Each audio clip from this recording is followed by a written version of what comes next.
Si el estanque de tu colonia parece sacado de una película de terror, puede que tengas un problema con el pez cabeza de serpiente del norte. Este pez fascinante es nativo de China, Rusia y Corea, pero ha llegado a aguas de todo el mundo. Conocido por su cabeza parecida a la de una serpiente, dientes afilados y capacidad para respirar aire, no es un pez cualquiera.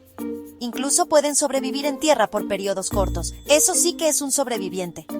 Pero cuidado, son una especie invasora, lo que significa que pueden superar a los peces locales y dañar los ecosistemas. Así que la próxima vez que vayas de pesca, estate atento a este escurridizo invasor. Recuerda, siempre reporta los avistamientos a las autoridades locales de vida silvestre. Sigan con la curiosidad, amantes de la naturaleza.